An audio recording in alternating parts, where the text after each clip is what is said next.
German engineers said it was impossible. No port, no invasion, until the Allies built one from scratch in days. Mulberry Harbor stunned the enemy, landed an army, and changed the course of WWII. This is the untold story of the engineering miracle that left the world in disbelief. The dawn of June 6, 1944. The beaches of Normandy erupt in chaos as the greatest invasion force in history storms ashore.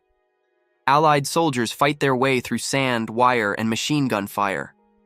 Behind them, a logistical nightmare looms. The plan is bold, but the problem is simple. Without a port, the invasion will fail. The Germans know it. Their engineers watching from bunkers and command posts are confident. The Allies have no major harbor on the French coast.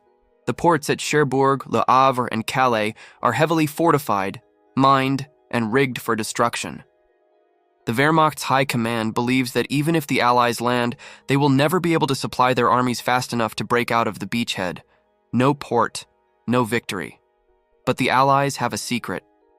In the months before D-Day, British and American engineers have been working in total secrecy on a plan so audacious that even their own generals doubt it will work. The idea: build an entire port from scratch, float it across the English Channel, and assemble it on the beaches of Normandy, under enemy fire. The project is called Mulberry Harbor. It is the largest engineering gamble of the war. In shipyards and factories across Britain, thousands of workers labor day and night. They build massive concrete caissons, floating roadways, steel piers, and breakwaters. The components are enormous, some as big as battleships, others as long as city blocks. Everything is designed to be towed across the channel, sunk in place, and ready to use within days of the invasion. The Germans, for all their intelligence and surveillance, have no idea what's coming. Their engineers, experts in fortifications and demolition, believe the Allies will be forced to capture a real port. They prepare for a siege, confident that time is on their side. But as the first waves of troops secure the beaches, the Mulberry Plan swings into action. Tugs and barges tow the giant caissons, codenamed Phoenixes, across the channel. Floating piers called whales follow behind. The Allies sink old ships to form breakwaters, creating a calm harbor in the surf. Engineers work around the clock, under constant threat of air attack and artillery fire. Within days, the impossible becomes reality. Where there was once only open water and sand, a port rises from the sea. Ships unload tanks, trucks, fuel, and ammunition. Floating roads stretch from the water's edge to the beach, carrying supplies to the front lines. The Mulberry Harbor is a miracle of engineering, a city built on the waves. German engineers, watching from a distance, are stunned. Reports filter back to Berlin. The Allies are landing thousands of tons of supplies every day. Tanks and trucks roll ashore in endless columns. The beachhead, instead of collapsing, grows stronger by the hour. The Wehrmacht's hopes of starving the invaders fade with every new shipment. The Mulberry Harbor is not just a technical triumph, it is a turning point in the war.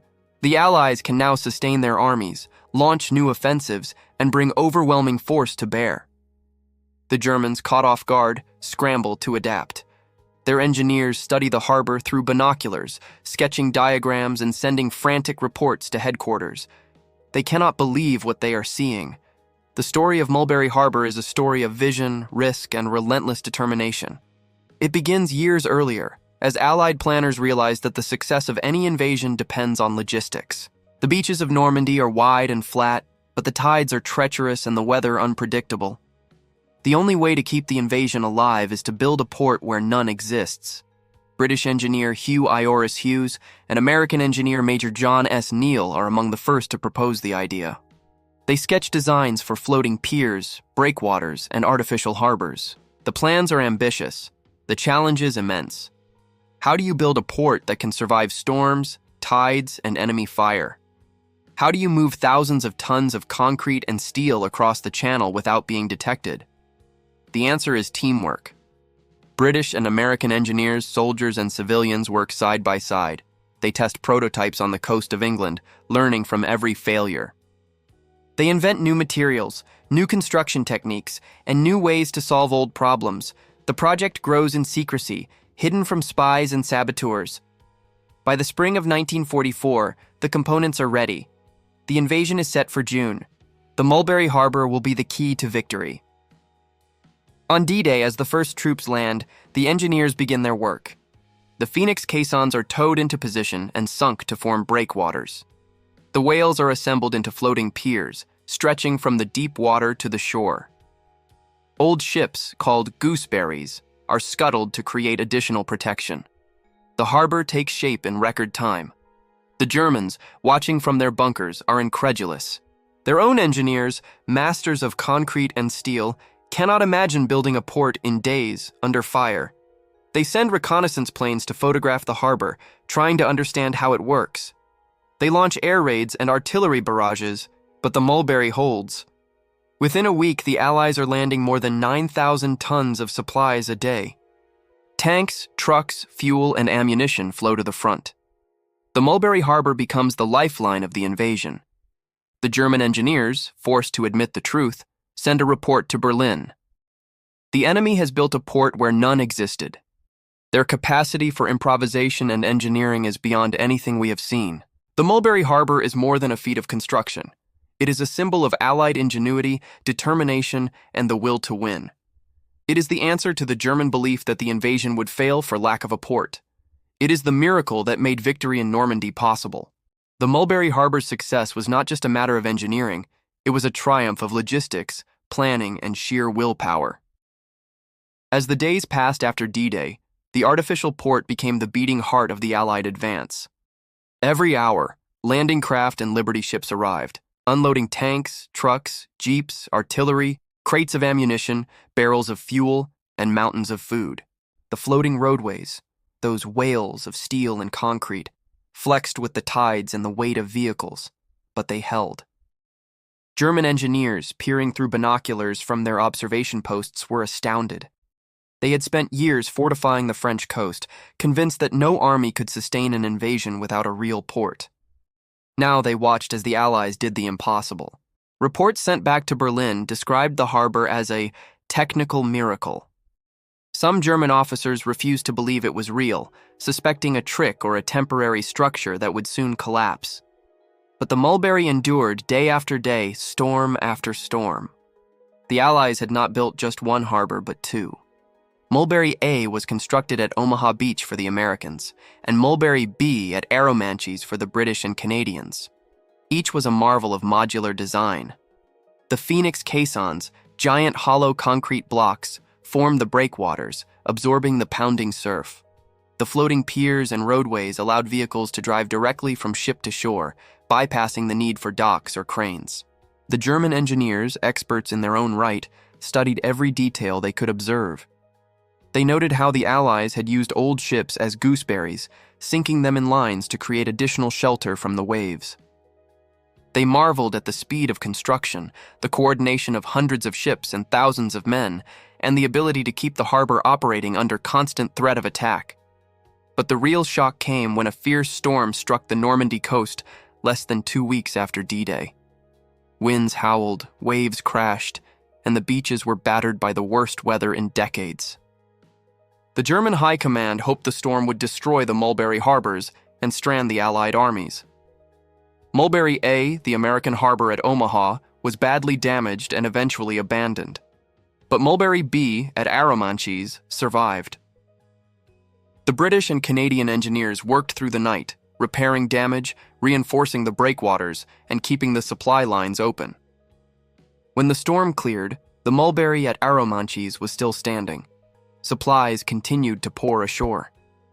The German engineers, who had expected the Allies to falter, were forced to admit defeat. Their own ports, heavily fortified and mined, were still in German hands, but it no longer mattered. The Allies had built their own port, and it was working. The impact on the battle for Normandy was immediate and profound. With the Mulberry Harbor in operation, the Allies could land more than 18,000 tons of supplies per day. Tanks and trucks rolled off the floating piers and headed straight to the front. Artillery, fuel, and ammunition arrived in quantities the Germans could not match. The Allied armies broke out of the beachhead, swept across France, and began the long drive to Germany. German engineers reviewing the aftermath were left in awe. In their post-war memoirs and interviews, many admitted that they had never imagined such a feat was possible. They praised the ingenuity, flexibility, and determination of the Allied engineers. Some even suggested that the Mulberry Harbor was as important to victory as the landing itself. The story of Mulberry Harbor became a legend among Allied troops. Soldiers who fought in Normandy remembered the endless convoys of trucks and tanks rolling off the floating roads. Sailors who helped build the harbor spoke of the challenge and pride of creating something so massive, so quickly, under fire. Engineers who designed and assembled the components knew they had been part of something historic. For the Germans, the Mulberry Harbor was a lesson in humility. Their own engineering achievements, fortresses, bunkers, and coastal guns, had been impressive, but they had failed to anticipate the power of Allied innovation. The ability to improvise, to adapt, and to solve problems on the fly had given the Allies an edge that no amount of concrete or steel could match. The Mulberry Harbor was more than a port. It was a symbol of Allied resolve, a testament to the power of teamwork, and a reminder that in war, the greatest weapon is often the ability to do what your enemy thinks is impossible. The Mulberry Harbor at Arromanches became a living, working monument to Allied ingenuity. Day and night, the artificial port bustled with activity. Convoys of trucks rumbled down the floating roadways, cranes swung crates of ammunition and food onto waiting vehicles, and bulldozers pushed supplies into neat rows on the sand. The harbor's breakwaters, made from sunken ships and massive concrete caissons, tamed the rough channel surf, creating a calm lagoon where ships could unload even in bad weather. German engineers, now prisoners or in retreat, heard stories from the front lines that seemed unbelievable. Some, captured during the Allied advance, were brought to Arromanches to see the harbor for themselves. They walked the floating piers in silence, studying the construction, shaking their heads in disbelief. One German officer reportedly muttered, "We never imagined the Americans and British could do this. It is a miracle of improvisation." The Mulberry's success was not just in its size or speed of construction, but in its adaptability. When storms damaged sections of the floating roadways, engineers quickly replaced them. When tides shifted the sand beneath the caissons, divers and construction crews worked around the clock to stabilize the structures. The harbor was a living system, constantly repaired and improved by teams of British, American, and Canadian engineers. The Germans, who had spent years building the Atlantic Wall, realized too late that their static defenses were no match for Allied flexibility. Their own ports, mined and fortified, were bypassed or captured one by one. The Mulberry Harbor allowed the Allies to land more than 2.5 million men, 500,000 vehicles, and 4 million tons of supplies in the months after D-Day. It was, as one German engineer later wrote, the logistical backbone of the invasion. The impact of Mulberry Harbor rippled through the German command structure. Reports from the front described how the Allies seemed to have an endless supply of tanks, trucks, and ammunition. German generals, desperate to halt the Allied advance, demanded to know how the enemy was being supplied so quickly. When they learned the truth, many refused to believe it. The idea that an entire port could be built from scratch, in days, under fire, was simply beyond their experience. But the evidence was undeniable. The Allied armies, once thought to be vulnerable without a port, now advanced with unstoppable momentum. The Mulberry Harbor became a symbol of Allied determination, a floating city that defied the odds and changed the course of the war. For the engineers who built it, the Mulberry was a source of pride and wonder. Many had never seen their work in action, having returned to England or moved on to other projects. But the stories from Normandy spread quickly. Letters home described the harbor as the eighth wonder of the world. Photographs and newsreels showed the endless lines of vehicles rolling ashore, the cranes swinging cargo, the ships anchored in the calm waters behind the breakwaters. The Mulberry Harbor's legacy extended far beyond the beaches of Normandy. After the war, military planners and engineers studied its design, learning lessons that would shape future amphibious operations. The principles of modular construction, rapid assembly, and adaptability became standard practice in military engineering. The Mulberry became a case study in innovation, a reminder that the greatest obstacles can be overcome with vision, teamwork, and the courage to try the impossible. For the German engineers who witnessed the Mulberry, the experience was humbling. Many admitted in post-war interviews and memoirs that they had underestimated their enemy. They praised the Allied engineers for their creativity and determination, and some even expressed admiration for the spirit of improvisation that had made the harbor possible. The story of the Mulberry Harbor is a story of surprise, adaptation, and the power of human ingenuity. It is a reminder that in war, as in life, the greatest victories often come from those who dare to do what others say cannot be done. As the Allied armies swept across France, the Mulberry Harbor at Arromanches continued to play its vital role. Even as the front lines moved further inland, the artificial port remained a lifeline, feeding the relentless advance with a steady stream of men, vehicles, and supplies. The floating piers creaked under the weight of tanks and trucks, while cranes and forklifts worked around the clock. The harbor's breakwaters, battered by storms and enemy fire, stood firm, a testament to the vision and determination of the engineers who built them. German prisoners, forced to help unload supplies or repair roads, saw firsthand the scale of the Allied operation. Many were stunned by the efficiency and organization. Some, who had once scoffed at the idea of building a port from scratch, now admitted their astonishment. "We thought it was impossible," one German engineer later recalled. "But the Americans and British did it. They changed the rules." The Mulberry Harbor's influence extended far beyond Normandy. Its success inspired new thinking about military logistics and engineering. The concept of rapid modular construction, building what you need, where you need it, when you need it, became a model for future operations. The lessons learned at Arromanches would shape the planning for later amphibious assaults, from the crossing of the Rhine to the Korean War and beyond. For the Allies, the Mulberry Harbor was more than just a port. It was a symbol of what could be achieved when nations worked together, when engineers and soldiers shared a common goal, and when the impossible was simply a challenge to be overcome. The Harbor's story became a source of pride for all who had played a part in its creation, from the designers and welders in British shipyards to the American Seabees who braved enemy fire to anchor the caissons. As the war in Europe drew to a close, the Mulberry Harbor was gradually dismantled. Some of its components were salvaged, others left to the sea. Today, remnants of the harbor can still be seen at Arromanches, silent witnesses to one of the greatest engineering feats of the 20th century. Tourists walk the beaches, marveling at the scale of the operation and the courage of those who made it possible. The German engineers who had once doubted the Allies' abilities came to respect and even admire what had been accomplished. In post-war interviews, many spoke of the Mulberry Harbor as a turning point, not just in the battle for Normandy, but in the history of military engineering. They acknowledged that the Allies' willingness to innovate, to take risks, and to trust their engineers had made all the difference. The story of the Mulberry Harbor is a story of vision, teamwork, and the refusal to accept defeat.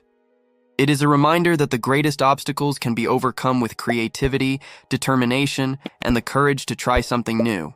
For the men and women who built it, and for the generations who have learned from their example, the Mulberry Harbor remains a symbol of what is possible when we dare to dream and then get to work.